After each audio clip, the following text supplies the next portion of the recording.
Allô Facebook live, 57e live de mon défi 365 ce soir. Ce soir, ça va être un live un petit peu plus rapide parce qu'il faut que je parte bientôt. Je m'en vais ce soir à la Cinémathèque. Je m'en vais visionner des documentaires de mes amis de la boîte Rapide Blanc.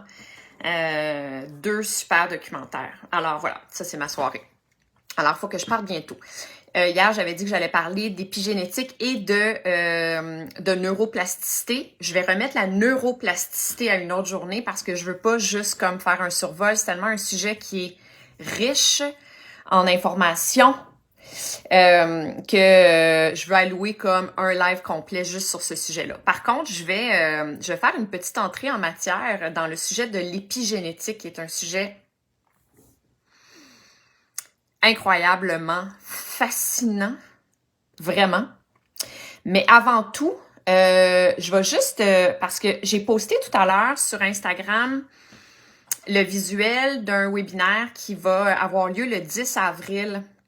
Un webinaire live sur la cuisine saine et gourmande. Et les inscriptions sont pas encore accessibles. Le guichet d'inscription n'est pas encore ouvert. Alors voilà, c'est juste ça que je voulais dire parce qu'il y a plein de monde qui m'ont contacté pour savoir comment s'inscrire. Mais c'est ça, le guichet d'inscription est tout simplement pas ouvert encore. J'ai passé l'après-midi avec mon programmeur, puis c'est sur la liste des choses à faire. Il faut que je fasse une page, la page d'inscription de ce webinaire-là. Vous allez le savoir, je vais vous le dire dans tous mes réseaux sociaux, inquiétez-vous pas. Je vais partager les informations en lien avec l'inscription pour le webinaire qui va avoir lieu le 10 avril prochain. Donc, ça va être un webinaire live, masterclass de 2 heures. Je vais être dans ma cuisine, puis je vais vous proposer une panoplie d'idées, de pistes, d'outils pour savoir comment se nourrir de façon saine, mais continuer à avoir du fun en mangeant. Parce que c'est toujours ça le défi, c'est toujours ça la peur que je reçois des gens quand on intègre quand on a des restrictions alimentaires, qu'on décide de mettre de côté les aliments qui nous font pas de bien dans notre vie, comme, mettons, le sucre, le gluten, les allergènes, peu importe c'est quoi, là, selon notre bio-individualité toujours. Quand on a des restrictions, ça rend l'exercice de cuisiner un petit peu plus difficile. Donc, je suis là pour ça. Et le webinaire, en fait, va servir à ça. Alors, c'est juste ça que je voulais dire au début de mon live du jour. OK. Épigénétique maintenant, sujet du jour. Sujet tellement fascinant parce que ce qui se passe, pour ceux qui n'ont jamais entendu parler de l'épigénétique, c'est normal parce que c'est relativement nouveau. En fait, dans le milieu de la science, ça fait quand même plusieurs années que les scientifiques se penchent sur ce phénomène-là, cette réalité-là, qui est que jusqu'à quand même relativement récemment, on parle d'années quand même, les scientifiques pensaient que nos gènes, les gènes qu'on a hérités de notre lignée familiale, sont coulés dans le béton.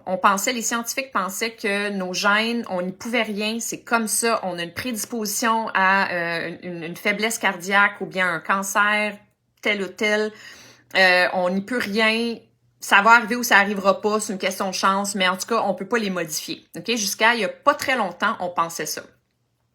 Ben, imaginez-vous donc qu'on a réalisé que c'est pas le cas, que on a même un immense pouvoir sur activer ou pas les gènes qu'on transporte, les gènes qu'on a à l'intérieur de nous, qu'on a hérité de notre lignée familiale.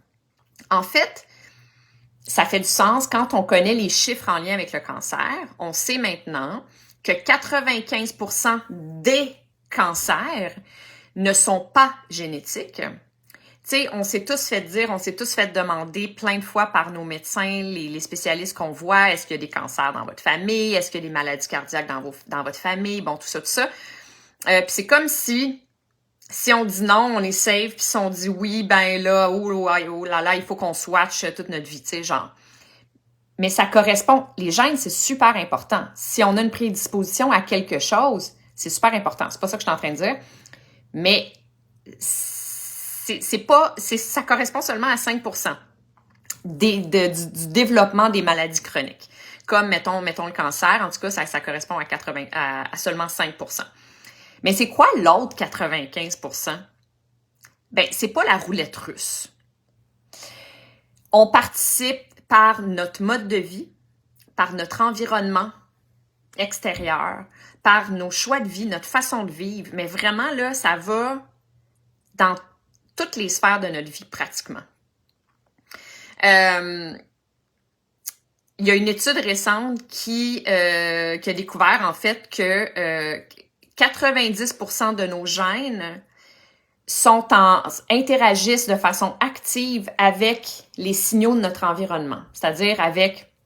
Puis là, quand je dis environnement, okay, dans le milieu de la science, environnement, c'est pas nécessairement ce qui est à l'extérieur de notre corps, mais c'est aussi ce qui est à l'extérieur des cellules, parce que l'important, c'est les gènes. Donc, c'est dans notre ADN, en fait. Fait que c'est à l'intérieur de notre corps. Tout ce qui est à l'extérieur de ça. Fait que c'est autant l'air qu'on respire, que les produits de beauté qu'on se met sur le visage, que ce qu'on mange, mais aussi que notre état de stress, que notre activité physique, mais ça va jusqu'à nos rapports avec les autres, nos relations, ça va jusqu'à notre vie sexuelle, ça va jusqu'à nos pratiques spirituelles. Tu sais, c'est vraiment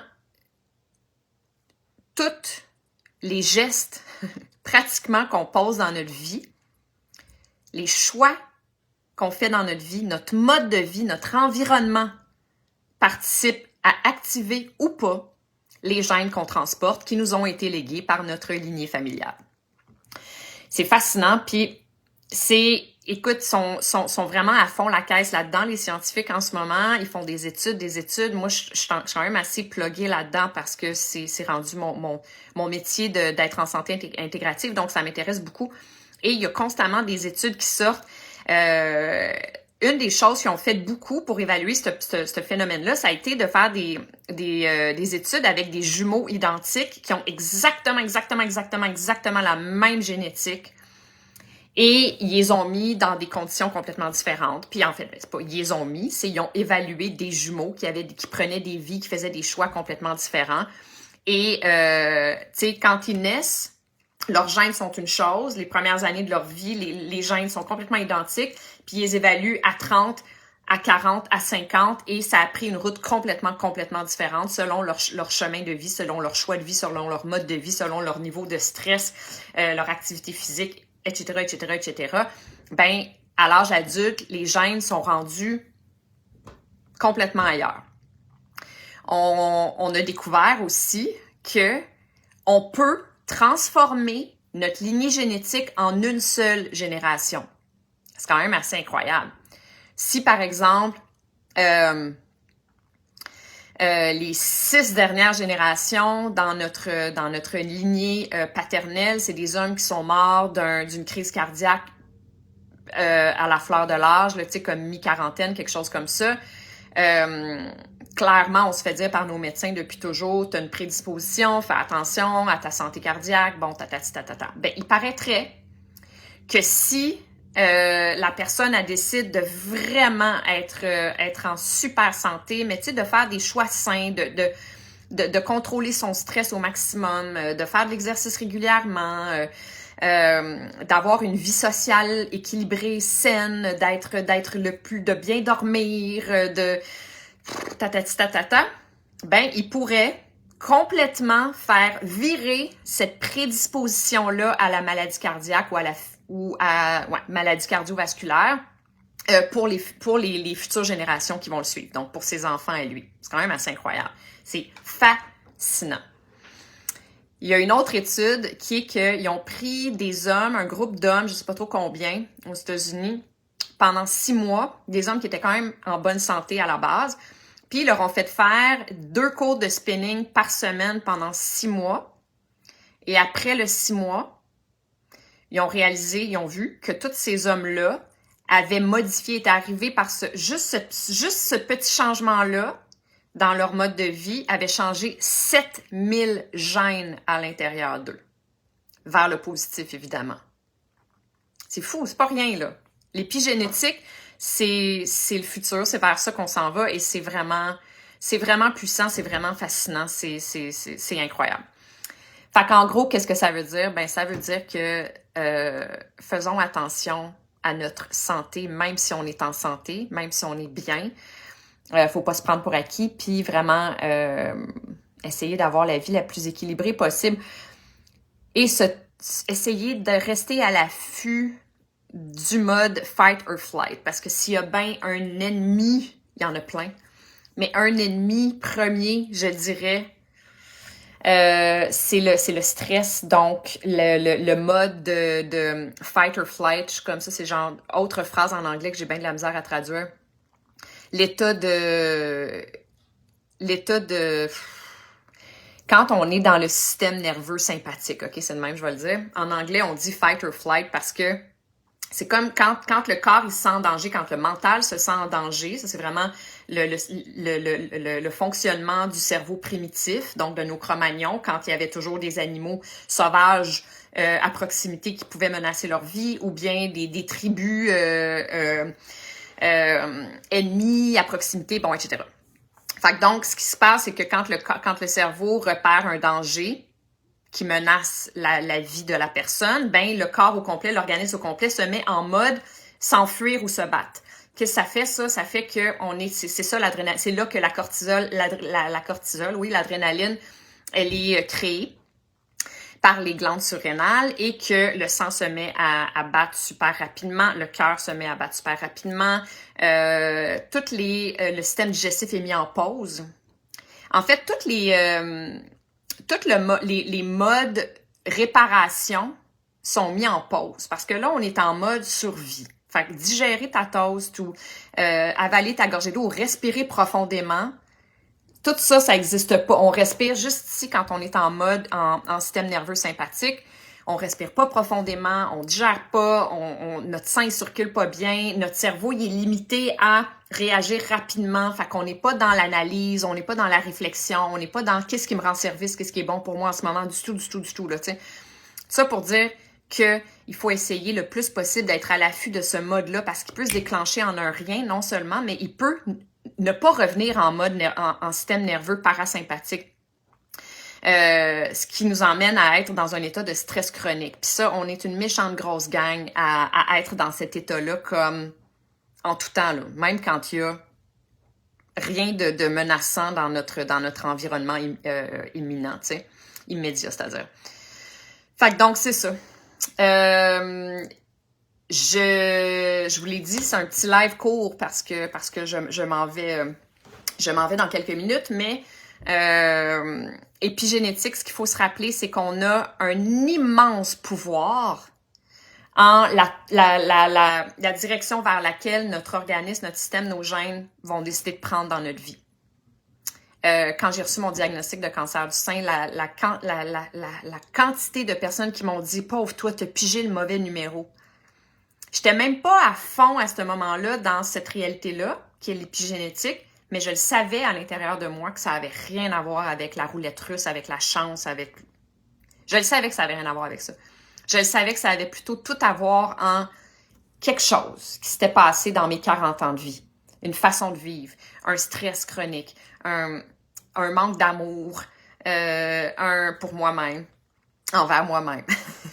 Je veux pas blâmer mes parents ici, ils m'ont aimé, c'est pas ça le problème. Mais débalancement hormonal en lien avec quoi? Toxines environnementales, perturbateurs endocriniens.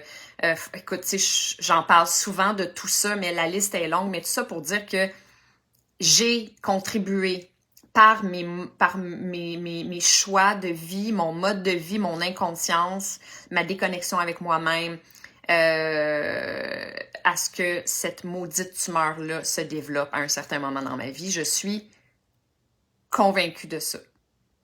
Convaincue, c'est un gros mot, hein? J'assume. J'assume ce que je dis. Ouais.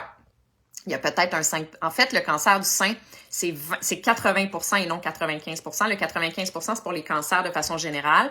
Le cancer du sein, c'est 80% qui sont non, c'est ça. Ouais, 80% qui sont hormonales, qui viennent donc d'un débalancement hormonal quelconque, un trop plein d'estrogène. Dans mon cas, c'était ça. Puis contre 20% qui peuvent... mais là, c'est un mélange de 20%. Là, c'est pas clair. Il y a du génétique là-dedans, mais il y a d'autres choses qui est pas hormonal aussi. Fait que bref, je vais pas parler à travers mon chapeau, mais c'est sûr qu'il y a 80% qui est hormonal. Puis hormonal, c'est pas on est né avec une mauvaise disposition hormonale. C'est souvent des balancements hormonaux qui se sont engendrés dans notre corps au fil du temps, dû à différentes choses, dont les perturbateurs endocriniens qui sont dans nos partout, qui sont dans l'air qu'on respire, qui sont dans les produits qu'on se met sur la peau, qui sont dans la nourriture qu'on mange, le type d'eau qu'on boit, le type de peinture qu'on met sur nos murs, tu sais, bon, tatata. Je suis là-dedans cette semaine parce que je suis en train, comme je vous disais la dernière fois, je suis en train de finir ma spécialisation en santé hormonale. Fait que j'ai fait j'ai fait des vidéos sur ce sujet-là, sur TikTok. Mais bref, ouais, mais ça peut être aussi des balancements hormonaux, c'est le stress aussi.